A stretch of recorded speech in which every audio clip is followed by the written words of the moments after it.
কোরবানি দেওয়ার পর গোশত মাল্যতের যে বিষয়টা, মাল্যতের কোনো অস্তিত্ব নাই, এটার কোনো ভিত্তি নাই। এটা ফরদাইন্যারা স্টার্ট করছে। তো ফরদাইন্যা মুরব্বীদের কথা শরীয়তে গ্রহণযোগ্য না। আলোচনা চলছিল হযরত ইব্রাহিম আলাইহিস সালাতু ওয়াস সালামকে আগুনে নিক্ষেপ করার চূড়ান্ত ফয়সালা হয়ে গেছে এবং আগুনে নিক্ষেপ করা হয়েছে।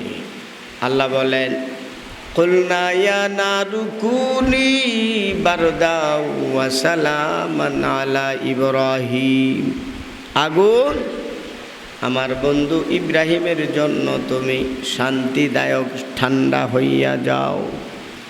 এমন ঠান্ডা হইবা না যার দ্বারা শীত শীত ভাব হবে, আবার এমন গরমও থাকবে না গাম বাইরিয়া যায় বোগা। বারদাও ওয়া সালামান বলা হয়েছে, আগুন থেকে বের হয়েছে। এখানে বিরাট ঘটনা। নমরুদ ইব্রাহিম আলাইহিস সালাতু ওয়াস সালামকে দেখার জন্য নমরুদে ভেবেছিল ইব্রাহিমকে ফুইরা সারকার কইরা দিছে, আর যে আগুনও ফালাইছে। ইব্রাহিম আবার বাচ্চা থাকে কিভাবে, এটা বন্ধ করে লাগবে, কিভাবে বাচ্চা থাকে? হ্যাঁ, নমরুদ ছাদের মধ্যে ছিল, ছাদের থেকে তামাশা দেখতেছে। ছাদের থেকে নামছে, নাইমা আগুনের কাছাকাছি আইছে। আগুন তো অনেক দূরে। ইব্রাহিম আলাইহিস সালাতু ওয়াস সালামকে দেখা যায় আগের সে মোটা তাজা হয়ে গেছে। 40 দিন ছিলেন আগুনের মধ্যে। 40 দিন, কয়দিন? 40 দিন ছিলেন। দুইজন ফেরেশতা ডানে বামে সবসময় বসে থাকতো। চেয়ারের মধ্যে বসা, সামনে জান্নাতের ফল ফলাদি, জান্নাতের খাবার। টাইমে টাইমে তাদেরকে খাবার দেওয়া হতো। তাদের বলতে ইব্রাহিমকে, ফেরেশতাদের তো খাবার নাই, খাই না। ইব্রাহিম আলাইহিস সালাতু ওয়াস সালামকে জিজ্ঞেস করা হলো মৃত্যুর আগে আগে, আপনার এই গোটা জিন্দিগিতে সবচেয়ে আরামের, সবচেয়ে মজার দিনগুলো কখন কাটিয়েছেন? ইব্রাহিম নবী বলেন যে 40টা দিন আমি আগুনের মধ্যে ছিলাম, এত মজা, এত শান্তি ইতিপূর্বে বাইর পরে কখনো কোনো দিন আমি পাই নাই। আল্লাহ সব পারেন, সর্বময় ক্ষমতার মালিক আল্লাহ। নমরুদে দেখছে ইব্রাহিম আলাইহিস সালাম বৈশা গল্প করতেছে, আরে সর্বনাশ, এ দিচ্ছে আর আরো ভালো হয়ে গেছে গা। ইব্রাহিম, কয়ে নমরুদ, ইব্রাহিমের ডাক দিছে নমরুদ, ইব্রাহিম, কয়ে নমরুদ, আমি আছি। তুমি মরছো না? কোনা মরছি না তো, আমি জিন্দা, আইবানি ভিতরে। মানে ভিতরে আবার যায় কিভাবে? কেউ ভয় আছে না? যদি বলতো যাইম, তো ভিতরেও ঢুকাইলে হইলে। নমরুদের একটা ফসম ফুল লইলে না। তাফসীরের মধ্যে আছে তার মা আসছে, মা এসে আগুনের ভিতরিতে গিয়ে সাক্ষাৎ করে আইছে। মার কিচ্ছু হয়নি, এরপরে কিন্তু মুসলমান হয়েছে না, আগুনতে ঘুরে গায়ে পড়ছে। গুফতে এ আতশে রাসনা সুখতি তাকতে দরতু বসু খুতান্নি সিতি। তখন নমরুদ আগুনকে লক্ষ্য করে বলেছে, ওরে আগুন, সারাটা জিন্দিগি তোর পূজা করলাম, সকাল বিকাল তোরে সিজদা করলাম, কিন্তু আজকা তৌহিদ বিশ্বাসী ইব্রাহিমকে তুই জ্বালাইলে না। মনে হয় তোর মধ্যে জ্বালাইবার ক্ষমতা অবশিষ্ট নাই, পাওয়ারলেস হয়ে গেছে, জ্বালাইবার ক্ষমতা নাই। আগুন আল্লাহর দরবারে ফরিয়াদ করলেন, মাওলা গো, তোমার দুশ্মন খলিলের দুশ্মন নমরুদের একটা শুধু উত্তর দেব, অনুমতি দাও। সব কিন্তু জিন্দা, আগুন পানি বাতাস মাটি সব জিন্দা। খাকো বাদু আবু আতস বন্দা আন বামানো তো মুর্দা বা হক জিন্দা আন। তোমার আমার সামনে এগুলো মৃত, আসলে তারা জীবিত, আল্লাহর সাথে সবসময় কথাবার্তা হচ্ছে। আগুন বলল, মাওলা তুমি আমাকে অনুমতি দাও, শুধু একটা উত্তর দিয়ে দেব, একটা উত্তর। অনুমতি আইসা গেছে, এখন আগুন উত্তরটা কি দিতেছে দেখো। গুফতে আতস মানহামানম আতসাম আন্দরাতা তুববি নিতাবসাম। ও নমরুদ, তুমি বলতেছো আমার মধ্যে জ্বালাইবার ক্ষমতা নাই। নারে না নমরুদ, এখনো তো জ্বালাইবার ক্ষমতা আছে, কিন্তু আমার মাওলার নিষেধ। আল্লাহর হাবিব, আল্লাহর খলিলকে বিন্দু পরিমাণ কষ্ট দেব না, একটা পশমও না পুরার জন্য আল্লাহ আমাদেরকে অর্ডার দিছেন। আমি আগুনকে অর্ডার দিছেন, আল্লাহর হুকুমে তো আমি চলি। এই কারণে আল্লাহর খলিল ইব্রাহিমকে আমি জ্বালাইতেছি না। এতে করে তুই মনে করতেছস আমার মধ্যে জ্বালাইবার ক্ষমতা নাই। নমরুদ, তোমাকে বলতেছি আন্দরাতা তুববি নিতাবসাম। এক মুহূর্তের জন্য, এক মিনিটের জন্য ও নমরুদ, তুমি আমার ভিতরে আইসা দেখো তোমারে আমি জ্বালাইতে পারি কিনা। আগুনে বলছে এ কথা শূন্য। নমরুদ দিছে দৌড়, কারণ যে আগুনে কথা কইতে পারে এই আগুন দৌড়াইয়া দৌড়তেও পারে। একবারে দরবারে গেছে গা, দরবারে গিয়া ফাইসালা করছে। ঠিক আছে, ইব্রাহিম আলাইহিসসালামকে তার পিছনে আর পড়তাম না, তার খুদার ফাওয়ার আমার চেয়ে বেশি। এ বদমাশ, তার খুদার ফাওয়ার আমার চেয়ে বেশি। ইব্রাহিম নবীকে বলছে তুমি চলে আসো। আইসা গেছে। এখন থেকে তোমাকে আর আমি কোনো কষ্ট দেব না, তোমার পিছে আমি পড়ব না, তুমি যা খুশি তা করো। এই একটা আত্মসমর্পণ হয়ে গেছে। আগুন থেকে বের হওয়ার পর নমরুদ পরিষ্কার ঘোষণা করছে, এখন থেকে তোমার পিছনে আমি আর লাগবো না, তুমি যা খুশি তা করো, আমি তোমাকে নিষেধ করব না। কিন্তু ইব্রাহিম আলাইহিসসালামের উপর থেকে অর্ডার আইসা গেছে গা। ইব্রাহিম বলেন যে এই এলাকাতে আমি থাকবো না। মারে বুঝাইলাম, বাবারে বুঝাইলাম, মারে আগুনের ভিতরে নিয়ে ঘোরাফেরা করাই আনলাম।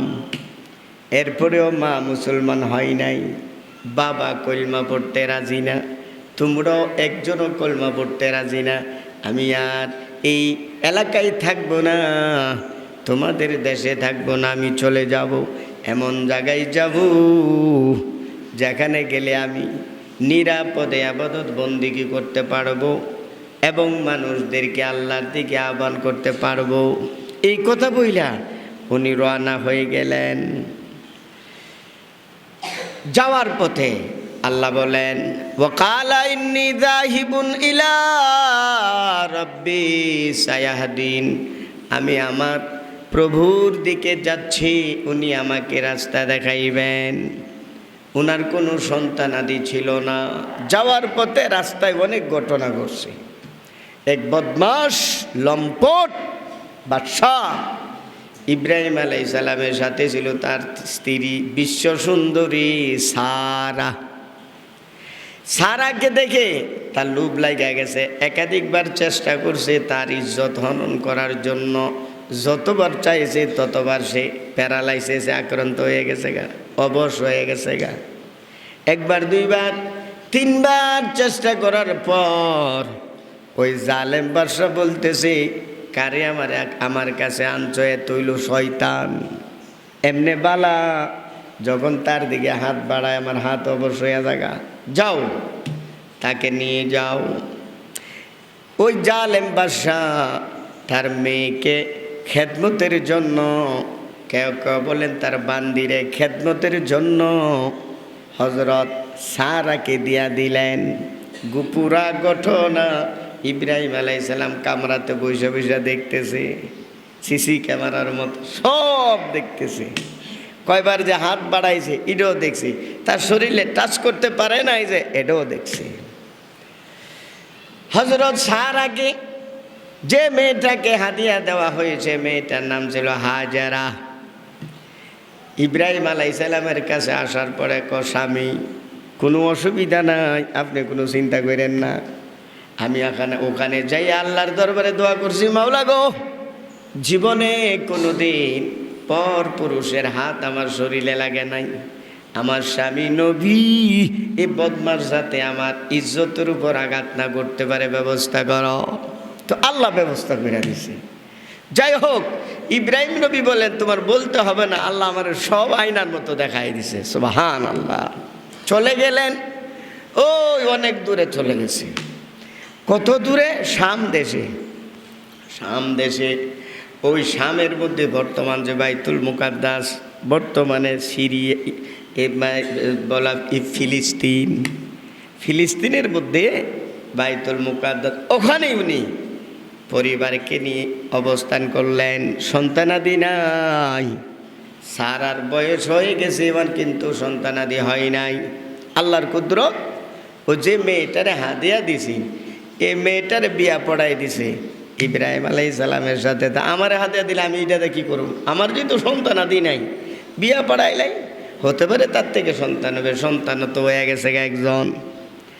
সন্তান হওয়ার পর এই পরীক্ষা। হাদিস শরীফে নবীজি বলেন আল-আম্বিয়া আশাদ্দু বালাআ, সবচেয়ে বেশি পরীক্ষা, কষ্ট, দুঃখ, ব্যথা আল্লাহ দান করছেন নবীগণকে। যে যত বেশি আল্লাহর প্রিয় হবে, যে যত বেশি আল্লাহর নৈকট্য অর্জন করবে, তাকে এই অনুপাতে আল্লাহ বিপদ দিয়া পরীক্ষা করেন। বিপদ খারাপ না, বিপদ ভালো, কিন্তু বিপদ চায়া আসতে না। এই বালামতে বসে না, ঠেক লম্বা করে না, এই বালামতে কোন বস্তু সুন্দর করে বসে না। বিপদ চেয়ে আনতে নাই, আইসা গেলে ধৈর্য ধারণ করা। কিন্তু সবসময় আল্লাহর কাছে দোয়া করা, আল্লাহ তুমি আমাকে শারীরিক সুস্থতা দাও, আর্থিক সচ্ছলতা দাও। এই দুইটা জিনিস সবসময় দোয়া করবা। দুনিয়ার বুকে, দুনিয়ার জীবনের সবচেয়ে বড় নিয়ামত হলো শারীরিক সুস্থতা।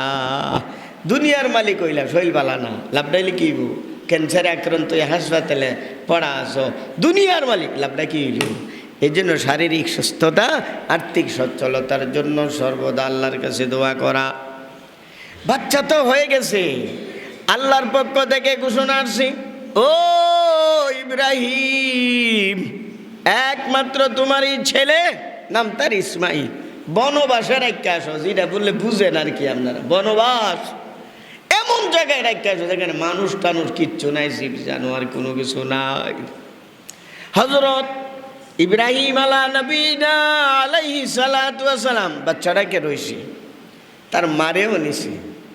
হাজেরা দুধ খা, বয়স মাত্র 6 মাস। তো 6 মাসের বাচ্চা বা 1 বছর, যেটা মানে ফাও লড়াচড়া করতে, হাঁটার তো প্রশ্নই আসে না।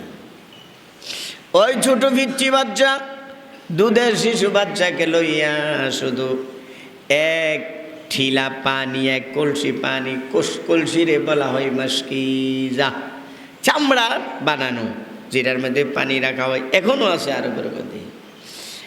এক মুশকিজা পানি আর কিছু সাত্তু, সাত্তু মানে ওই যে গম দিয়া, জব দিয়া সাত্তু বানা, সাত্তু আর হলো পানি, আর কিচ্ছু না। লইয়া গেছে ওখানে গিয়া, বর্তমানে যেখানে জমজম কুয়া, বর্তমানে জমজম কুয়া, যারা হজে গেছেন দেখছেন, দেখাও জানা কই পাইব জমজম কুয়া। এই একবারে বরাবর জমজম কুয়ার মাঝামাঝিতে, একবারে মাঝখানে রাখছি। এখানে এখন কাবা তো না, কাবা হয় নাই তো তখন, কাবা টাবা কিচ্ছু নাই। এপাশে বড় পাহাড়, এপাশেও পাহাড়, দূরত্ব বেশি না, 200 গজ দূরে একটা পাহাড়, এই 200 গজ দূরে আরেকটা পাহাড়, 2 পাহাড়ের মাঝখানে খালি জায়গা। ওখানে গিয়ে চেক করে দেখছে কোন জায়গাটা ভালা, ওই জায়গার মধ্যে বিছনা বিছাইছি। বিছনা বিছাইয়া হযরত হাজেরা রাদিয়াল্লাহু আনহা এবং তার ছেলে ইসমাইলকে রাখছি। ফানির মুশকিজাটা পাশে রাখছি, সাত্তুটাও রাখছি। ওহো, রাখার পরে আল্লাহ বলেন, ইব্রাহিম এই মুহূর্তে চলে যাও, অতিরিক্ত কথা বলার সুযোগ তোমার আর নাই। এলো পরীক্ষা, আল্লাহর গায়বী সাহায্য যে কেমনে আসে। আশপাশে কোনো মানুষ নাই, আশপাশে কোনো জীব জানোয়ার নাই, জীব জানোয়ারও নাই, কোনো গাছপালাও নাই, পাহাড়ও একবারে শূন্য, কিচ্ছু নাই। জীব জানোয়ারও তো থাকলে একটা কথা আছে, পশু পাখি থাকলে কিচ্ছু নাই। যারে বলে ওয়াদিন গাইরি জিজারি নিন্দা বাইদিকাল মুহাররম। পাশে একটা টিলা আছে ছোট্ট, ও 2-3 টিলা। এই টিলাটা হলো কাবা ছিল। ইব্রাহিম হযরত আদম আলাইহিস সালাম দুনিয়াতে আসার পরে ইবাদত করার জন্য এখানে একটু ঘর বানাইছে, ছোট্ট একটা এমনি টিলার মতো আর কি, একটা ঝুপড়ির মতো বানাইয়া ইব্রাহিম হযরত আদম আলাইহিস সালাম এটা আইসা তোয়াফ করতেন। কিন্তু হযরত নূহ আলাইহিস সালামের প্লাবনের সময়, বন্যার সময় তো সব মিসমার হয়ে গেছে, টিলাটা হুদা রয়েছে, কয়েক উঁচা টিলা, আর কিছু নাই। হযরত ইব্রাহিম আলাইহিস সালাম এখন রওনা করে চলে যাইতেছে, চলে যাচ্ছে। যাওয়ার পথে আল্লাহ রাব্বুল আলামিন বলেন, ওয়াইদ ক্বালা ইব্রাহিমু রাব্বি জাল হাদাল বালাদা আমিনা ওয়াজরুবনি ওয়া বানিয়া আন নাবুদাল আসনাম। ইব্রাহিম নবী চলে যাচ্ছেন, হাজেরা বলতেছেন, স্বামী আমাদেরকে রেখে কোথায় যাচ্ছেন? আগের কিন্তু প্রোগ্রাম টোগ্রাম কিচ্ছু নাই, তুই আই পড়তেছে। ইব্রাহিম নবীকে ডাক দিলেন, ও আল্লাহর নবী, আপনি যাচ্ছেন কোথায়? একবার ডাক দিলেন, 2বার ডাক দিলেন। ইব্রাহিম কান্দে, কিন্তু পিছনের দিকে ফিরে তাকাইবার অনুমতি নাই। 3য়বারে বললেন, আল্লাহর নবী, এটা কি আপনি আল্লাহর হুকুমে করছেন কিনা? ইব্রাহিম নবী শুধু ইশারা করে দেখাই দিলেন হাত দ্বারা, জি জি আল্লাহর হুকুমে করতেছি, এইভাবে হাত উঁচু করে দেখাই দিলেন। তখন হযরত হাজেরা রাদিয়াল্লাহু আনহা বললেন, তখন আমার আর কোনো সমস্যা নাই, আল্লাহ আমাদেরকে হেফাজত করবেন। যে আল্লাহ আপনারা আগুনতে বাঁচাইছে, ওই আল্লাহ আমাদেরকে এই মরুভূমিতেও হেফাজত করবেন। ইব্রাহিম নবী একটু দূরে চলে গেছেন, এখন আর দেখা যায় না, পাহাড় আইসা গেছে। পাহাড় অতিক্রম করে যখন দেখলেন হাজেরাকে দেখা যায় না, ঘোড়ার উটের উপর থেকে নামলেন, নাইমা জমিনে বৈশা গেছে। আমরা বলি লেপেদা বৈশা গেছে গা। ওহো কি কান্না! ওই সময় দোয়াটা করছে, আল্লাহর কাছে দোয়া করতেছেন, রব্বি ইন্নাহুন্না আদলালনা কাসীরাম মিনান নাস ফামা তাবিয়ানি ফাইন্নাহু মিন্নি ওয়া মান আসানি ফাইন্নাকা গফুরুর রহিম। এই কথাটা হলো আগের কথা, যে আমি যেখানে ছিলাম জন্মস্থান, এরা অনেক মানুষের মানে সব মানুষের পথভ্রষ্ট বানাই ফেলছে। এরা মূর্তির পূজা করে, আল্লাহ আমার কথা তারা মানে নাই। এরপরে যারা মানছে তাদেরকে ক্ষমা করে দাও, যারা মানে নাই তোমার ইচ্ছা। এখন বলতেছে আল্লাহর কাছে এমনভাবে দোয়া করছেন, রব্বানা, ও আল্লাহ, ইন্নী আসকানতু মিন যুররিয়াতি বিওয়াদিন গায়রি জি যারইন ইনদা বাইতিকাল মুহাররম। আল্লাহ, আমার পিচ্চি বাচ্চা, দুধের বাচ্চা এবং আমার স্ত্রী 2 জন ছাড়া তাদের কাছে আর কেউ নাই, এমন এক জায়গাতে রেখে আসলাম, মরুভূমিতে রেখে আসলাম, যেখানে মানুষের চিহ্ন নাই, গাছপালা নাই, পশু পাখি নাই। অল্প কিছু খাবার দিয়ে আসলাম, অল্প একটু পানি দিয়ে আসলাম। আল্লাহ, তুমি পারো না এমন কোনো বিষয় নাই, আমার এই পরিবারকে তুমি হেফাজত করো এবং ভবিষ্যতে ওয়ারযুকহুম মিনাস সামারাত, ফল ফলাদির দ্বারা তাদের রিজিকের ব্যবস্থা করো, ফল ফলাদির দ্বারা সামারাত। এই কারণে দুনিয়ার বুকে যত জায়গা, যত ধরনের ফল ফলাদি হবে, সবার আগে আরব মক্কায় চলে যাও, সবার আগে মক্কায় ফলের অভাব নাই, ফল আর ফল, আল্লাহর ওয়াদা। আর তাইফে তো ফলের কিল্লাও। যাই হোক, আল্লাহর কাছে দোয়া করলেন, ইন্দা বিওয়াদিন গায়রি যিন দাবাইতিকাল মুহাররম রব্বানা লিউকিমুস সালাতা ফাজআল আফিদাতাম মিনান নাসি তাহবি ইলাইহিম ওয়ারযুকহুম মিনাস সামারাতি লাআল্লাহুম ইয়াশকুরুন। যাতে তারা কি করতে পারে, তোমার শুকরিয়া আদায় করতে পারে। বস কয়েকদিন পরেই পানিও শেষ, স্বাদও শেষ, তো এখন খাইব কি? আরে খাওয়া তো দূরের কথা, পানি শেষ হয়ে গেছে আগে, বেডির পানিও নাই, কি খাবে? পানি না খাইলে দুধ আইব করতে, খাবার না খাইলে দুধ আসে নাই। বাচ্চা কানতেছে। এখানে আসছে বুখারী শরীফের হাদিস, হযরত হাজেরা দৌড় দিলেন ওই পাশের পাহাড়ে সফা, উপরটা দেখলেন পানি আসেনি, নাই। সাইডে ফাইডে দেখলেন, আবার বাচ্চার কাছে আইসে দইরা, বাচ্চা আসে না মইরা গেছে, আবার এখান থেকে দৌড় দিছে ওই জায়গায় মারওয়া। এইভাবে 7টা চক্কর লাগাইছি। আল্লাহ বলেন, হাজারা তোর 7টা চক্কর আমার কাছে এমন পছন্দ হয়েছি, কেমন পর্যন্ত যারা হজ করতে আসবে 7 চক্কর দেওয়া তাদের জন্য বাধ্যতামূলক করে দিলাম। 7 চক্কর না দিলে হজই হইতো না, ওয়াজিব নষ্ট হইয়া যাবে। যাই হোক, এখন ছেলে বড় হয়ে গেছে গা, বয়স কত, 10 বছর, বাবার সাথে চলাফেরা করতে পারে, ঘোরাফেরা করতে পারে। হাজারের থুইয়া গেছে 6 মাস 9 মাস পর পর একটু আয়ে দেখে আবার জায়গা। এই আল্লাহর পক্ষ থেকে অনুমতি এতটুকু। বাচ্চা এখন বড় হয়ে গেছে, 10 বছরের মতো হয়ে গেছে। এখানে বিরাট ঘটনা, সময়ের স্বল্পতা বলা সম্ভব না। এখানে অনেকগুলো হযরত হাজেরা যখন 7টা চক্কর লাগাইলেন, এই বাচ্চাটা এইভাবে যে কানতেছে আর মানে ফাওয়ের মুতা দিয়া মুরা দিয়া যে কি করতেছে, গসাইতেছে না, এখান থেকে ছোট্ট একটা পানি নহর বাইরে গেছে এই দূরানে আইসা দিয়ে, আরে তলের দূরানে দূরে দূর পানি পড়তে, আরে পানি উঠতে, আরে এনে পানি করতে হয়, বাচ্চাটারে সরায়া সাইড করছে, এটা তো আস্তে বড় হয়ে যেতে উবলায় পানি উঠতেছে, এমন পানি উঠতেছে একেবারে বইরাই গেছে চতুর্দিকে। তো পানি চতুর্দিকে বেটে বান দিছে, বান দিয়া পানিগুলো যাতে আটকাতে হয়, এই পানি খাইবো, এই পানি দিয়ে গোসল করবো, সব কিছু করবে। তো এক কাফেলা যাওয়ার পথে দেখে এখানে অনেক পাখি, কাওয়া, চিল ইত্যাদি উড়ালতাছে। কিরে এখানে এত পাখি তো তার কথা না, দূর থেকে রাস্তা দিয়ে যাচ্ছিল, যাচ্ছেন দেখি ওখানে পানি আসেনি, পানি যেখানে থাকতো আরে এনে বসতি স্থাপন করতো। আইসাদের সুন্দর পানির ব্যবস্থা, আমরা থাকতাম, থাকতার বা তোমরা তো পানি ব্যবহার কর, মাসিক বেতন দিতি আমার চলার জন্য, হ্যাঁ অসুবিধা নাই, মাসে তোমাকে পানির কি দিতে হবে, মানে পানির ফিস দিয়ে আমার কি, তো পানির বিল দেব।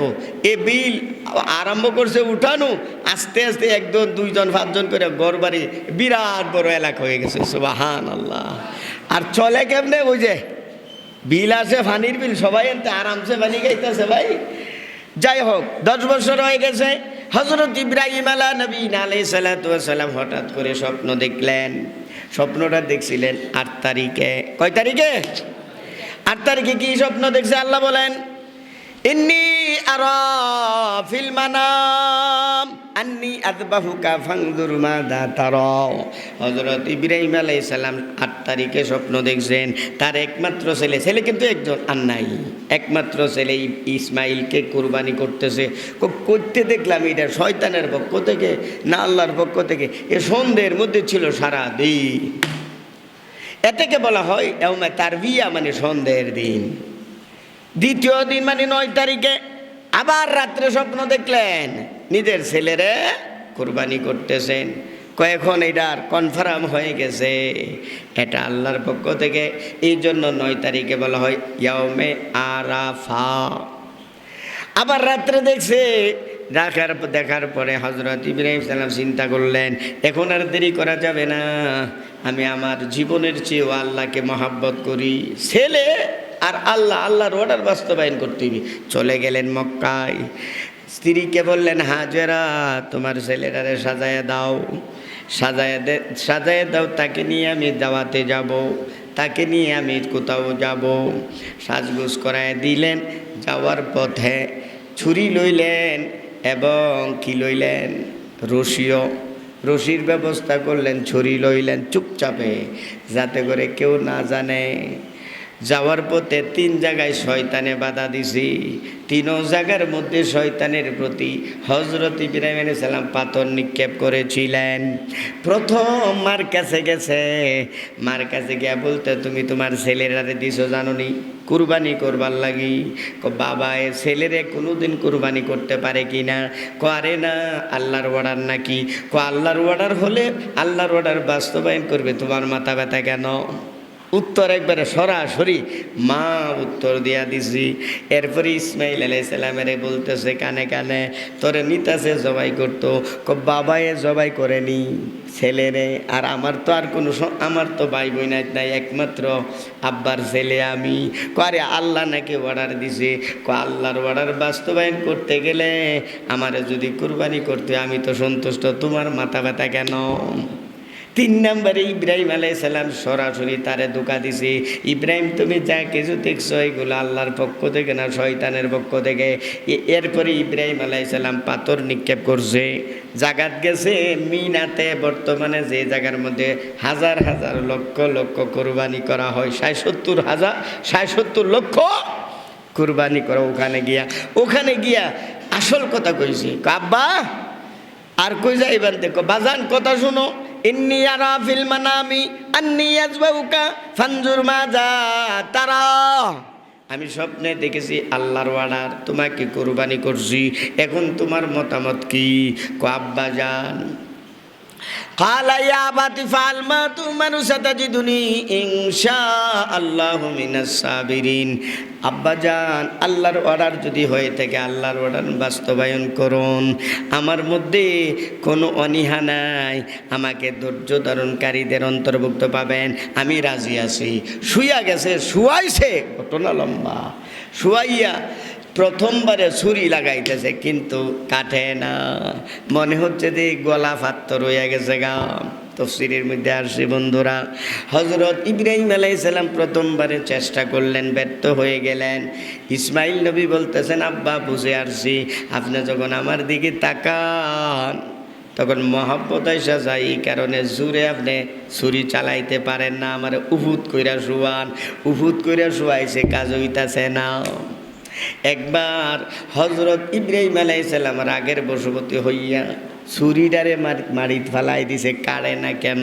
ছুরির থেকে আওয়াজ আসছে, আল্লাহর খলিল ইব্রাহিম আমার উপর রাগ জারলে কি লাভ লইব? আপনি তো জবাই করতে চাচ্ছেন কিন্তু আল্লাহ আমারে নিষেধ করছেন, বলেন সুবহানাল্লাহ। আবার শুয়াইছে, শুয়াইয়া যখন ছুরিটা চালাইবে এমন সময় উপর থেকে আওয়াজ এসে গেছে, আল্লাহু আকবার, আল্লাহু আকবার। আওয়াজটা করছে জিবরাইল আলাইহিস সালাম একটা জান্নাতের দুম্বা লইয়া আসছি, নিচে যে আছে তিনি পড়তেছেন লা ইলাহা ইল্লাল্লাহু আল্লাহু আকবার, আল্লাহু আকবার। ইব্রাহিম আলাইহিস সালাম উপরের দিকে তাকাইয়া যখন জিবরাইল থেকে শুনলেন তিনিও পড়লেন লা ইলাহা ইল্লাল্লাহু আল্লাহু আকবার। নিচে যিনি শুয়া আছেন ইসমাইল তিনি বললেন আল্লাহু আকবার। এ তাকবীরে তাসবিহ কইছে তিনটা মিলায়া, আল্লাহু আকবার, আল্লাহু আকবার জিবরাইলের কথা, লা ইলাহা ইল্লাল্লাহু আল্লাহু আকবার ইব্রাহিমের কথা, আল্লাহু আকবার ওয়ালিল্লাহিল হামদ হযরত ইসমাইলের কথা, তিনটা তাকবীরে তাসবিহ। কিয়ামত পর্যন্ত সমস্ত উম্মতে মুহাম্মদের উপরে তাকবীরে তাসবিহ পড়বেন। কখন? 9 তারিখের ফজরের নামাজের সালাম ফিরানোর সাথে সাথে পড়বেন।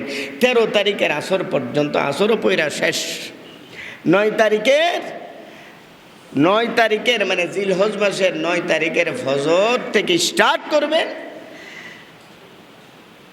10, 11, 12 3 দিন একবারে ফুল। এরপরে 13 তারিখের ফজর, জুহর, আসর পয়রা শেষ। এ হলো তাকবীরে তাসবিহ। কয়বার? একবার। লা আল্লাহু আকবার, আল্লাহু আকবার, লা ইলাহা ইল্লাল্লাহু আল্লাহু আকবার, আল্লাহু আকবার ওয়ালিল্লাহিল হামদ। শেষ। বাস এই কুরবানি কি হয়ে গেছে? স্টার্ট হয়ে গেছে। হযরত রাসূল সাল্লাল্লাহু আলাইহি সাল্লামকে সাহাবীরা প্রশ্ন করলেন মাযিল আদাহি ইয়া রাসূলুল্লাহ, ওগো আল্লাহ রসুল আমরা যে কুরবানি দেই এই কুরবানির আসলে আইলো করতে সুন্নাতু আবিকুম ইব্রাহিম, ইব্রাহিম আলাইহিস সালামের একটা সুন্নত ওখান থেকে আসছে। কুরবানির মধ্যে মাসলা মাসাইল আপনারা জানেন, অনেক সময় বলি, এখন তো আর লম্বা সময় নাই, একটা কথা বলতেছি, কুরবানি দেওয়ার পর গোশত মাল্যতের যে বিষয়টা, মাল্যতের কোনো অস্তিত্ব নাই, এটার কোনো ভিত্তি নাই। এটা ফরদাইনারা স্টার্ট করছে। তো ফরদাইনা মুরব্বীদের কথা শরীয়তে গ্রহণযোগ্য না। আপনি আপনার গোশত বাড়িতে নিয়ে 3 বন্ধক করেন, 5 বন্ধক করেন, 10, এটা আপনার ইচ্ছা। হ্যাঁ, গরিবদেরকে দিয়ে 3 ভাগ করে ভিতরে নিয়ে আপনার মালটা আপনার অধীনে নেওয়ার পর এক বন্ধক দেন সবাই রে, গরিব বাঙ্গাল যারা আছে। আপনার পরিবারের জন্য এক্সট্রাভাবে রাখেন। আরেক ভাগ আত্মীয় স্বজন আছে, আত্মীয় স্বজনকে দাওয়াত করেন, মেহমানদারি করেন, খাওয়া। এ হলো নিয়ম। আর এই নিয়মটারে গরিবদেরকে যে আমরা দিয়াম, এটারে জনগণে সুবিধার লাগে। আর সুবিধা অসুবিধা নাই ভাই। হাদিস শরীফে আসছি, তৈমম করার সময় মোজার উপর যদি পায়ের মধ্যে মোজা থাকলে উপর দিয়ে মাছা করে, মাছা। অথচ দুলাবালি উপরে পড়ে না, দুলাবালি লাগে নিচে। কোন নিষেধা করার কথা কয়, শরীয়তের হুকুমে নিজের বুদ্ধি, নিজের যুক্তি চলে না। এই জন্য 1000বার বললে লাভটা কি? বললাম না, ইব্রাহিম আলাইহিস সালামের মা আগুনের ভিত্তিতে ঘুরে আইছে। আর পরে আমার বুঝায় না, আমার কি আয় না, বুঝায় না। বাপও মুসলমান হয়েছে না, মাও মুসলমান হয়েছে না। তো আমরা সমাজে তো এই যাইতে ওই 20 বছর পরে কইয়া দিছি, 20 বছর পরে মাসলা মাল্যতের কোনো অস্তিত্ব নাই। কেন বইয়া সামনে বইয়া 20 বছর না 26 বছর ধরে হুমতাছে, এনতে বাইরে আছে রে, কই তা হুজুরে কইব। তাহলে ইব্রাহিম আলাইহিস সালামের মা আর তোর মধ্যে বেশ কম কি আছে? কম। ইব্রাহিম নবীর মা আর তোর মধ্যে বেশ কমটা কি? বেশ কম রইল কোনো কিচ্ছু না। শরীয়তের কথা, কোরআন হাদিস অনুযায়ী কাজ করতে হবে। আরেকটা বিষয় হলো, কুরবানি নষ্ট হওয়ার অনেকগুলো আছে, পদ্ধতি আছে। 2 ভাই মিললে 1 শরিক দেয়, ওই তো নাই। একজনের কোরবানিও হবে না, যার সাথে শরিক হয়েছে হারার কোরবানিও ধ্বংস হয়ে যাবে। আল্লাহ আমাদের সবাইকে কথাগুলো বুঝবার, আমল করার তৌফিক দান করুক। সবাই বলেন আমিন।